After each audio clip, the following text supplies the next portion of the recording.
امام انتظار کرم دشمن عینی را اے خدا دیو خدا بینو خدا کا مدد ہمارے اور آپ کے دلوں میں اتار دے. دروشی ہے صلی اللہ علیہ وآلہ صلی اللہ تعالی علیہ وسلم صلاۃ و سلام علیک یا رسول اللہ.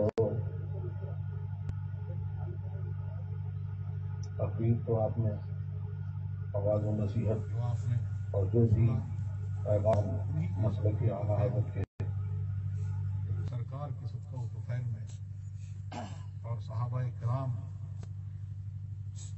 کی صدقہ و طفیل میں غوث و اغواث کے طفیل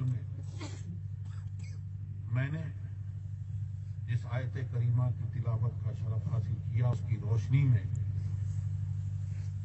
یہ بات ہے کہ ہم کو اللہ تبارک و تعالیٰ نے اس لیے پیدا کیا. یہ امت کیسی اور کس لیے ظاہر ہوئی اور ان کے صدقہ و طفیل میں صحابہ کرام کے صدقہ و طفیل میں ہمیں اور آپ کو اللہ تبارک و تعالیٰ نے ایک ماڈل بنا کر بھیجا, ایک نمونہ بنا کر بھیجا کہ دوسری قومیں آپ کو دیکھیں اور دوسرے لوگ مسلمان کو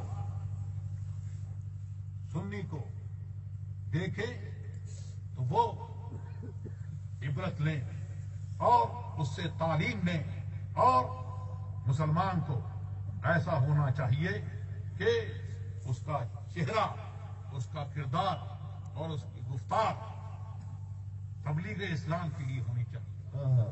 سبحان اللہ سبحان اللہ. وہی آپ نے ابھی سب کچھ سنا. میں بہت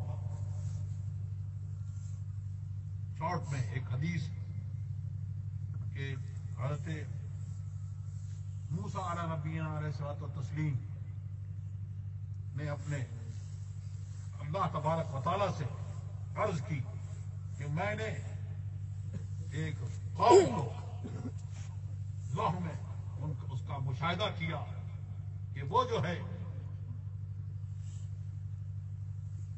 مشافے ہیں, مشفع ہے, اس قوم کو میری امت بنا. اللہ تبارک و تعالیٰ نے ارشاد فرمایا وہ محمد صلی اللہ تعالی علیہ وسلم کی امت. عرض کی کہ میں نے ایک قوم کو دیکھا لوح میں جن کی 5 نمازیں جو ہیں وہ ان کی نماز جو ہے وہ ان کی تمام خطاؤں کا کفارہ ہے. اس قوم کو میرا امتی بنا. ارشاد ہوا وہ محمد صلی اللہ تعالی علیہ سبحان اللہ. پھر آپ نے ارشاد عرض کی کہ میں نے ایک ایسی قوم کو لوح میں مشاہدہ کیا کہ جو گمراہوں سے اور گمراہوں سے وہ لڑیں گے یہاں تک کہ کانا دجال ظاہر ہوگا تو ان کا آخری گروہ ان سے لڑے گا. اس کو میری امت کر. عرض ارشاد فرمایا اللہ تبارک و تعالیٰ نے وہ محمد صلی اللہ تعالی علیہ وسلم کی امت.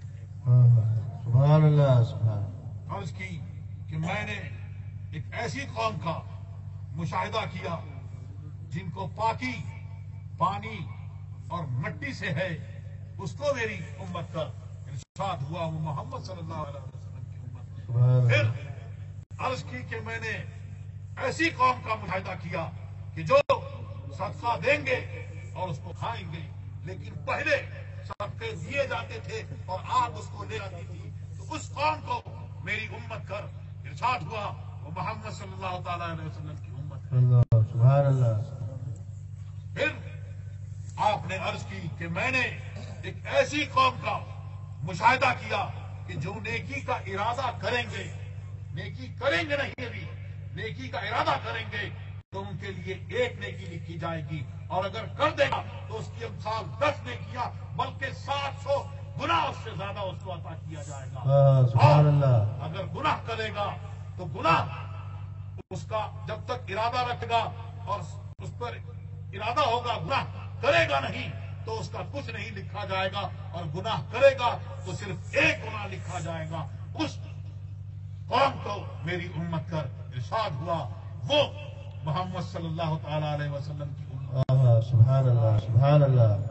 پھر آپ نے عرض کی کہ میں نے ایک ایسی قوم کا مشاہدہ کیا جو بہترین امت ہے، اور بہترین امت اس معاملے میں آج جب علماء کرام کسی برائی سے لوگوں کو روکتے ہیں اور خلاف شرع کام کرنے سے روکتے ہیں تو کچھ لوگ کھڑے ہو جاتے ہیں اور وہ کہتے ہیں کہ بھائی یہ تو ہر معاملے میں یہ کہہ رہے ہیں، اس میں یہ کہہ دیا، اس میں یہ کہہ دیا، یہاں یہ کہہ دیا کہ ٹی وی مت دیکھو، یہاں یہ کہہ دیا کہ تصویر مت کھینچاؤ، یہاں یہ کہہ رہے ہیں، لیکن وہاں کیا ہے کہ دیکھو انہوں نے کہا خیر الامم۔ کون خیر الامم؟ جو اچھائی کا حکم دیتے ہیں اور برائی سے روکتے ہیں، اس کو میری امت کا عرض کی۔ ارشاد ہوا اللہ تبارک و تعالیٰ نے نہیں، وہ محمد صلی اللہ تعالی علیہ وسلم کی امت ہے۔ پھر آپ نے عرض کی کہ میں نے ایک ایسی قوم کا مشاہدہ کیا جو دنیا میں بے شک میں تو آخر ہے لیکن روز قیامت وہ اول ہے، اس کو میری امت کر۔ ارشاد ہوا وہ محمد صلی اللہ تعالی علیہ وسلم کی امت ہے۔ پھر آپ نے عرض کی کہ میں نے ایک ایسی قوم کا مشاہدہ کیا جن کا قرآن، جن کی انجیل، جن کا قرآن جو ہے وہ ان کی قرآن جو ہے وہ ان کے سینوں میں محفوظ ہے، اور وہ اس کی قرأت کرتے ہیں اور اس کو غور کے ساتھ میں پڑھتے ہیں، تو اس کو میری امت کر۔ ارشاد ہوا وہ محمد صلی اللہ تعالی علیہ وسلم کی امت ہے۔ تب اللہ تبارک و تعالیٰ نے حضرت موسیٰ علیہ السلام کو وحی بھیجی اور ارشاد ہوا یا موسیٰ انی اصطفیتک علی الناس برسالتی وبکلامی فخذ ما آتیتک وکن من الشاکرین۔ اللہ تبارک و تعالیٰ نے ہمیں اور آپ کو کس لیے پیدا کیا اور کس لیے یہاں بلائے گئے، اور ہم کو تمام لوگوں کے لیے ماڈل بنا کر بھیجا، تو صحابہ کرام کی زندگی کا آپ نے حضور محدث کبیر سے سنا، حضور سیدنا صدیق اکبر کہ آپ نے ان جنہوں نے زکوٰۃ کا انکار کیا تھا، آپ نے ان کے ساتھ میں قتال کیا۔ آج بہت سارے لوگ یہ کہتے ہیں کہ لا الہ الا اللہ، اہل قبلہ کے بارے میں یہ مت کہو، وہ مت کہو۔ وہاں پہ حضور صدیق اکبر نے اس وقت بتا دیا، آج جس کو پہچان کے لیے مسلک عدالت کہا جاتا ہے۔ سبحان اللہ، سبحان اللہ۔ اور تاج الشریعہ نے اس وقت بتایا اور آپ کو جگایا۔ آج لوگ کہتے ہیں کہ ترقی کا زمانہ ہے، آگے بڑھنے کا زمانہ ہے، آگے دیکھو، لیکن تاج الشریعہ نے بتایا اور حضور محدث کبیر نے بتایا، تمام بزرگوں نے یہ بتایا، کیا بتایا کہ اسلاف کے نقش قدم پر چلو، عمر ان کی تعلیم پر نظر رکھو۔ اور تاج الشریعہ نے نظم میں یوں بتایا کہ جہاں میں عام پیغام میں سبحان اللہ، پلٹ کر پیچھے دیکھے، اس کی طرف دیکھے۔ حضرت عبداللہ ابن مسعود نے فرمایا کہ آنے والوں کی ہدایت اس طور پر ہوگی جیسے پہلوں کی ہوئی تھی۔ تو وہ کیا ہے پیغام؟ وہ پیغام یہ ہے، نبی سے جو ہو بیگانہ اسے دل سے جدا سبحان کر، اللہ، پدر مادر برادر مال و جان ان پر فدا کر۔ سبحان اللہ، سبحان اللہ، ماشاء اللہ۔ اللہ تبارک و تعالی ہم سب کو بزرگوں کے نقش قدم پر چلنے کی توفیق عطا فرمائے اور مسلک اعلی حضرت پر قائم رکھے۔ اس پر قائم رہیں گے اس وقت، وہ دور جب مسلمان بہت تعداد میں نہیں ہے، بہت کم ہے، لیکن ایسا ان کا روب اور دبدبا دوسری قوموں پر طاری ہے کہ کوئی سر اٹھا نہیں سکتا۔ اور آج تعداد میں بہت زیادہ ہے، لیکن میرے سرکار نے خبر دی، بتا دیا کہ کل ایک وقت ایسا آئے گا کہ جب قومیں جو ہیں وہ تمہارے اوپر ایسے ٹوٹ پڑے گی جیسے کھانے والا پیالی پر ٹوٹ پڑتا ہے. کہا گیا عرض کی کہ کیا اس وقت ہماری تعداد کم ہوگی؟ فرمایا گیا نہیں. آپ نے فرمایا اس وقت تعداد بہت زیادہ ہوگی. تم ایسے ہوگے جیسے سیلاب کی مانند، سیلاب کا جھاگ اس کی مانند تم ہوگے. لیکن اللہ تبارک و تعالیٰ تمہارے دلوں میں وہن ڈال دے گا اور تمہارا خوف، تمہاری ہیبت تمہارے دشمن کے دلوں سے نکال دے گا. تب یہ عالم ہے. اسی لیے یہ بزرگوں نے آپ کو یہ تعلیم دی، اعلیٰ حضرت نے آپ کو یہ بتایا، اور ان کا سب کا پیغام یہی ہے کہ آپ جتنے بھی بد مذہب فرقے ہیں ان سے آپ دور و نفور رہیں اور مسلک کے اعلیٰ حضرت پر سختی سے قائم رہیں، یعنی شریعت کی پابندی کریں. اس پر اگر آپ ڈٹ جائیں گے اور اس پر قائم رہیں گے تو اللہ تبارک و تعالیٰ آپ کا یہ حالات جو ہے وہ بدل دے گا. وہ بدل دے گا. یہ ایسے حالات نہیں رہیں گے.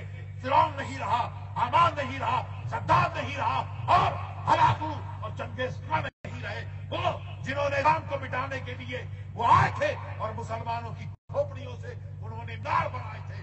اللہ تبارک و تعالیٰ نے اسی قوم سے اسلام کی پیروی کرنے والے پیدا کیے، اور پھر انہوں نے جنہوں نے مسلمانوں کی کھوپڑیوں سے مینار بنائے تھے انہوں نے مسجدوں کی مینار کھائے. سبحان اللہ، سبحان اللہ، ماشاء اللہ. نعرہ تکبیر، نعرہ رسالت، حضور قائد ملت، حضور قائد ملت، فیضان حضور تاج الشریعہ.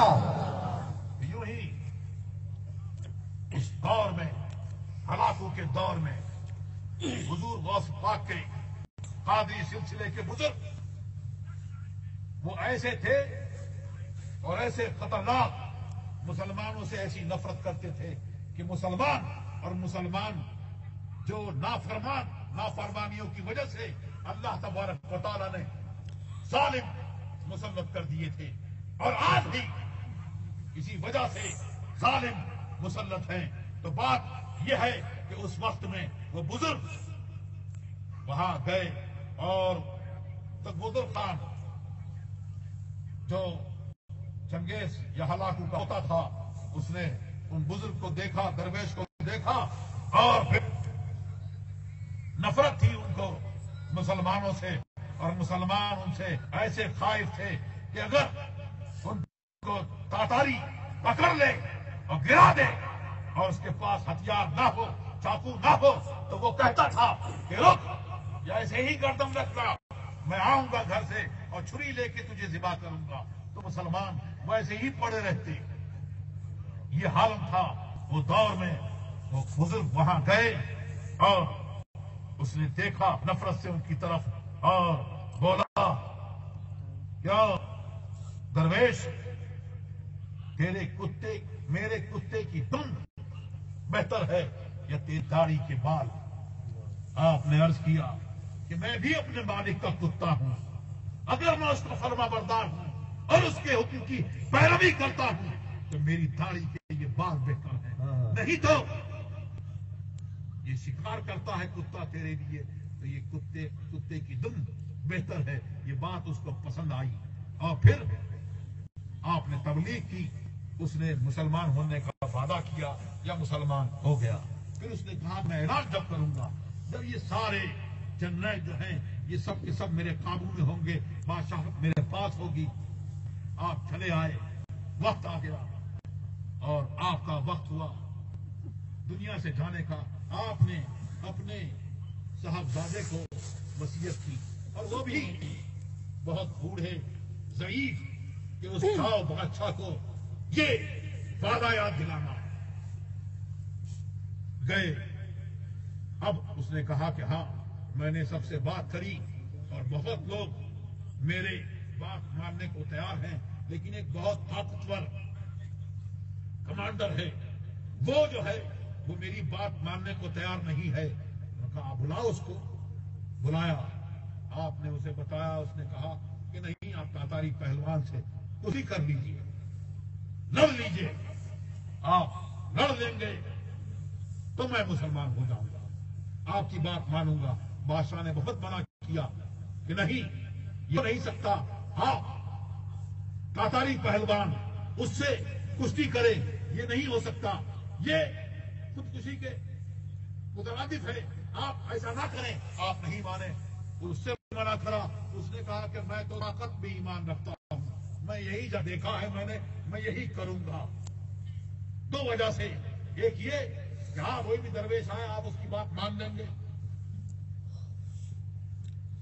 معقولات میں وہ دخل دے گا، آپ اس کی بات مانیں گے، اس لیے میں یہ بات کروں گا۔ اور دوسرے کہ اب کوئی بھی آئے آپ اس کو سن لیں، اور ان کو بھی سبق ملنا چاہیے، اس لیے یہ بات ہو کے رہے گی۔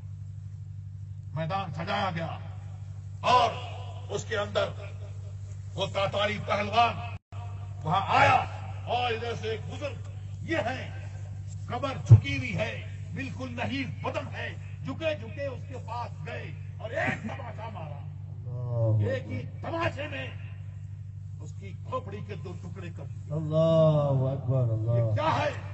یہ وہی ہے جو اللہ کی یاد میں اور اللہ کے حکم میں جو فنا ہو جاتے ہیں، تو پھر اللہ تبارک و تعالیٰ ارشاد فرماتا ہے کہ میں اس کی آنکھ ہو جاتا ہوں جس سے وہ دیکھتا ہے، سبحان اور اللہ، اس کا ہاتھ ہو جاتا ہوں جس سے وہ کرتا ہے، میں پیر ہو جاتا ہوں جس سے وہ چلتا ہے۔ سبحان اللہ، نعرہ تکبیر، نعرہ رسالت، فیضان حضور تاج الشریعہ، سبحان اللہ۔ یہ کریں گے تو انشاءاللہ ہمارے بھی حالات اللہ تبارک و تعالیٰ بدل دے گا۔ اللہ تبارک و تعالیٰ کی بارگاہ میں آئیں اور گڑگڑائیں اور توبہ کریں کہ اللہ تبارک و تعالیٰ ہمارے گناہوں کو معاف کرے، ہماری مغفرت فرمائے، اور ہم سب کو دین پر قائم رکھے، آمین۔ مسلک اعلیٰ حضرت پر قائم رکھے، آمین۔ اور بزرگوں کے صدقہ و طفیل میں اللہ تبارک و تعالیٰ ہمارے جائز مرادیں پوری فرمائے، اور تمام دشمنان اسلام کو اللہ تبارک و تعالیٰ خیر و خاصر کرے۔